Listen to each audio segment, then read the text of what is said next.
Hey guys we are back with the same blog. तो भाई आज फाइनली हमारे भाई का फेयरवेल है। इसका मेरा नहीं, मैं कहीं नहीं जा रहा तुम्हें छोड़ के। भाई तो फिर कैसा लगा तुम्हें? स्पीच तैयार नहीं करी मैंने तो। पहले तुमने डायरेक्ट तो यहाँ पे थे नहीं, पहले 10 महीने कहीं और करी थी ना। हाँ सिंगी में। फिर इसके बाद यहाँ पूरी आर्टिकलशिप कंप्लीट। 10 नहीं 6-7 महीने लगे। फिर वो जीएसटी वाला प्यार इधर ले आया हाँ है ना। हाँ फिर क्या रहा एक्सपीरियंस? एक्सपीरियंस यार काफ़ी अच्छा रहा, मतलब काफ़ी कुछ सीखने को मिला। वही है कि आर्टिकलशिप में तुम प्रैक्टिकली सीखते हो कि एक्चुअल में करना क्या होता है। एक तो तुमने थ्योरी पढ़ लिया, समझ लिया, उसके बाद तुम्हें प्रैक्टिकली समझ आता है कि चीज़ें कैसे वर्क करती है, कैसे सब क्या चलता है, ये सब वो सब। तुम एक्चुअल में जब डोमेन में काम करोगे तभी तुम्हें पता लगेगा कि एक्चुअल में होता क्या है। तुम थ्योरी पढ़ के नहीं बता सकते मुझे मेरा इसमें इंटरेस्ट है, इसमें इंटरेस्ट है, स्कोप इसमें है, तो वो चीज़ें तुम्हें समझ आती है आर्टिकलशिप में। क्लाइंट कम्युनिकेशन से तुम्हारा कॉन्फिडेंस बढ़ता है एंड काफ़ी चीज़ें होती है जो प्रैक्टिकली तुम्हें समझ आती है। हर जो सेक्शन पढ़ा है हमने उसमें अप्लाई कर रहे होते तो पता लगता है कि प्रॉपर्ली समझ आता है। हाँ तुमने तो आई थिंक बहुत इंपॉर्टेंट फेज है आर्टिकलशिप, तो इसको सीरियसली लेना चाहिए। मतलब मेरे हिसाब से ना कुछ डोमेन में अगर तुम घुसे हो ना जिसमें कुछ नया करने को नहीं मिल रहा है, हाँ। वो बेकार है। कॉपी पेस्ट हाँ है ना। तूने तो बहुत चीज़ें करी है ना। हाँ नोटिस, एडवाइजरी, केस रिप्रेजेंटेशन, मैंने मेजरली ऑडिट में और जीएसटी में काम किया, तो मैं उसके बेसिस पे बता देता हूँ। ऑडिट में और इंटरनल ऑडिट दोनों में और जीएसटी में भी काम किया है। तो देखो स्टैट ऑडिट में बेसिकली ये रहता है कि तुम कंपनी के बैलेंस शीट के पीओवी से देखते हो, बैलेंस शीट पीएनएल की, उसमें जो भी आइटम्स आ रहे हैं वो एक्यूरेट है या नहीं, उसमें अजर्शंस होते हैं, टेस्टिंग होती है, ये सब होता है।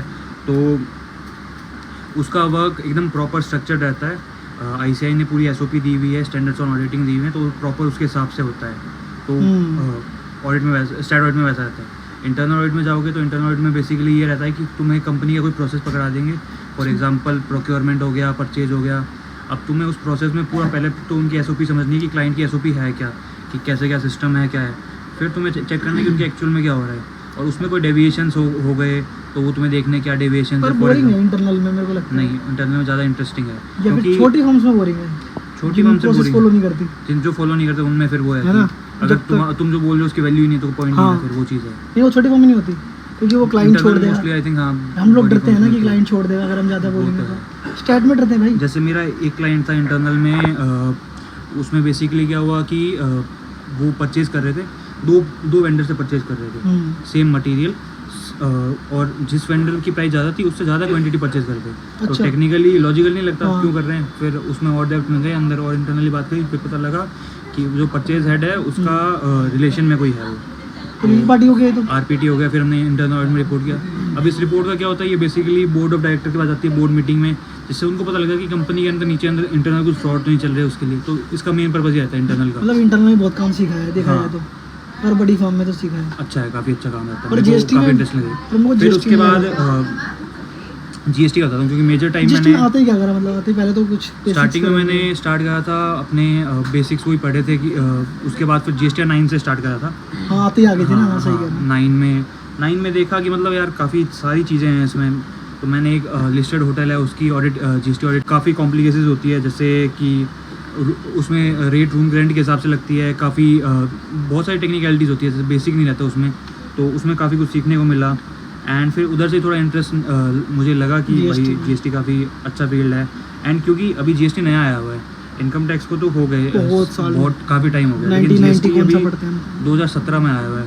तो इसमें कंपैरेटिवली आई थिंक इतने लोग नहीं हैं जितने इनकम टैक्स में है। नहीं यार मैंने जहाँ तक करा उसमें इंटरेस्टिंग है जीएसटी में बहुत चीज़। हाँ मैंने तो अभी बहुत कम करा, तुमने तो बहुत ज़्यादा करा है, पता नहीं क्या अपील मैंने तो 1-2 अपील बनाई है, बट मज़ा आता है भाई। नोटिस में तो बहुत अलग ही फील है। एंड मेन चीज़ है मुझे इसमें इंटरेस्ट है, लिटिगेशन में। हाँ लिटिगेशन में इंटरेस्ट है। कंप्लायंस देखो ठीक है, कंप्लायंस सीखने के लिए बेस के लिए अच्छा है, बट कभी तुम्हें उसमें पूरा नहीं घुसना चाहिए मेरे हिसाब से। एक फ्रेंड है यार, पता है कंप्लायंस की टीम में है भाई, वो उसको 1.5 साल हो कंप्लायंस करे जा रही है। देखो वो ठीक है उसका जो भी है, बट उसको बोला स्विच करो, वही स्विच करना चाहिए, बेटर रहता है। क्योंकि कंप्लायंस में यार तुम कुछ वैल्यू ऐड नहीं कर पाओगे ज़्यादा। यार लिटिगेशन में तुम्हारा क्लाइंट का समझ लो 100 करोड़ का नोटिस आया एंड तुम अगर उस नोटिस को 5 लाख में सेटल करवा पा रहे हो, सेटलमेंट अपना प्रॉपर प्रोविजन यूज़ करके, प्रॉपर उसको फाइट करके, तो तुम डायरेक्टली क्लाइंट की कॉस्ट सेव कर रहे हो। तो वैसे क्लाइंट का डायरेक्ट फायदा, तो उसमें तुम्हें क्लाइंट इजीली पे भी कर देगा। और जीएसटी में पता है हर स्टेट के भी नोटिस कितने अलग अलग होते हैं। हाँ। मतलब तुम कहो ना मैंने बहुत चीज़ें नहीं भाई, कई बार ऐसे SMT के पॉइंट आ जाते हैं बिल्कुल नए नए, नहीं वो कुछ चीज़ें आ जाती हैं एंड हर केस तुम देखोगे तुम्हें लगेगा भाई ये तो नया नया स्टार्ट है, नया है, बिल्कुल वो- नया है, ये तो होता है। थोड़ा इंटरेस्टिंग रहता है as compare to other domains जिसमें मतलब एक प्रोसेस फॉलो होता है। इधर प्रोसेस नहीं रहता इधर, क्योंकि सब हर बार नया होगा। तेरी ऑडियंस में कौन सी, फाइनल की इंटर की फाउंडेशन की? Inter final inter final. Inter वालों के लिए तो वही है कि पढ़ाई करो और GST का भाई, पर तुम GST पढ़ रहे हो ना, वो सारा काम आने वाला है, सारा तुम्हें अभी पढ़ाई में लगेगा कि भाई ये क्यों है, क्यों एक्सेप्शन है छोटे छोटे, ये 75 में क्यों ब्लॉक एक्सेप्शन है। क्रेडिट में पढ़ता था मैं, क्या ये बस क्यों पढ़ा रहे हैं, और अब मेरे को पता लगा भाई दोबारा रिवीजन करनी पड़ती है मेरे को। बट फिर अब तुम प्रैक्टिकली काम करोगे फिर तुम्हें समझ आएगा कि एक एक चीज़ ब्लॉक क्यों की इस है। व्यक्ति बाकी का है। इंटर के लिए क्या गाइडेंस? इंटर के लिए तो यही है कि पढ़ना कैसे, मतलब बेसिक चीज़ें आई वही थिंक हैं। मैं मेरे एग्ज़ाम्स के टाइम पे तो मेरे लिए एक चीज़ हेल्प करी, दो चीज़ें हेल्प करी थी मेन तो। एक तो रिवीजन करो जितना हो सके। मैंने अराउंड 2 से 3 रिवीजन करे थे आफ्टर जो क्लासेस होते हैं। एंड एक तो रिवीजन और दूसरा सेलेक्टिव स्टडी थोड़ी करनी पड़ेगी मैं बोलने वाला था ये बात, हाँ। पता क्या कि सब कुछ मत पढ़ो। हाँ मैं बता रहा हूँ ऑडिट में ना मैं 75-80% पढ़ के गया था, तब मेरे 75 आ गए थे, क्योंकि और पिछली बार मैं बहुत चीज़ें पढ़ रहा था। भाई सब कुछ पढ़ना नहीं है, इतनी मोटिव हो गया, सब कुछ कैसे पढ़ लोगे इतने तुम सारे अकाउंट्स देखोगे एडवांस, अब तो शायद एक ही सब्जेक्ट हो गया दोनों का मिला के। हाँ। पहले मेरे टाइम में 2 सब्जेक्ट थे, भाई इतना तो ज़्यादा। अब तुम सब नहीं पढ़ सकते, इतनी बड़ी बड़ी बुक्स होती है, हाँ। सारे क्वेश्चन कर नहीं सकते। तो मैंने तो वैसा किया था फर्स्ट रिवीजन के लिए, फिर 100 से 150 क्वेश्चन टिक मार्क कर लिए थे। एंड फिर 100 पहली बार में 100-150 क्वेश्चन करे, फिर नेक्स्ट रिवीजन के लिए उसमें भी और शॉर्ट आउट कर लिया कि मतलब ABC सेम एनालिसिस। मैं भी ऐसे ही करता था, वैसे करा एंड मेरी इजीली एग्जामिशन आ गई थी। वो इम्प्रूवमेंट करा। एंड क्लासेस सिर्फ तुम्हें हेल्प करने के लिए होते, क्लासेस से कभी पास नहीं हो पाओगे तुम अगर सोच रहे हो बहुत कि लोग हाँ ये करते हैं, हाँ। मैराथन भरोसे बैठे रहते हैं, मैं भी नहीं देखता मैराथन। मेन सेल्फ स्टडी से ही होता है। मेन क्लासेस से ये होता है कि तुम्हारी थोड़ा इजी हो जाता है, तुम्हें समझ आ जाता है कि मतलब कैसे क्या करना है। टीचर्स अगर ढंग का है तुम्हारी हेल्प कर देगा, तुम्हें प्रिपेयर कैसे वो बता देगा। और रिवीजन वीडियो भी पता है कौन सी देखनी चाहिए, मैं जो 10-5 मिनट के होते हैं कॉन्सेप्ट बेस, कि मुझे ये कॉन्सेप्ट समझ नहीं आ रहा, इसकी वीडियो देखी 10 मिनट की बस। पूरे चैप्टर की लेके बैठोगे 4 घंटे की वीडियो अगर बेकार तुम्हें है। चैप्टर में क्लैरिटी आ रही है कि भाई मेरा इजीली हो रहा है, तो रिवीजन वीडियो में टाइम वेस्ट मत करो, सीधा हाँ, नेक्स्ट सीधा चैप्टर पे पढ़ो। आगे बढ़ो। एंड वही है कि मॉक टेस्ट अटेंड करो जितने कर सकते हो। बाकी मैंने तो अब अराउंड 2 मॉक टेस्ट दिए थे। नहीं, अब क्या प्लान है, अब तो मतलब खत्म आर्टिकलशिप, अभी खत्म, वही है अब- फाइनल की पढ़ाई अभी तो। फाइनल का अटेम्प्ट सीधा। भाई क्या प्लानिंग है फिर भाई उसके फेयरवेल की, भाई के अभी पढ़ाई हमने उसको बताया नहीं है कुछ, बिल्कुल सब कुछ एनोनिमस है। स्क्रिप्टेड देख रहे हो, बढ़िया कर रखा हमने मंगाया। एक केक ऑर्डर करा tiramisu by Bakingo and pizza order करा और कोक 6 in 1। कोक तो हमारे क्रेडिट ज़्यादा हरीश जी को, हरीश भैया लाए हैं हमारे लिए कोक, बहुत सारे लाए हैं, बहुत सारी लाए हैं। अभी दिखाएंगे। अभी दिखाते हैं आपको सारा बहुत सारे सिस्टम क्या लाए है। हैं। केक, हाँ यही है। Thank you. Oh farewell Ganesh, oh reaction दे रहे हैं। अरे देखो अच्छा लग रहा है। 1 2 3 हैप्पी बर्थडे। ये ऐसे नहीं आएगा।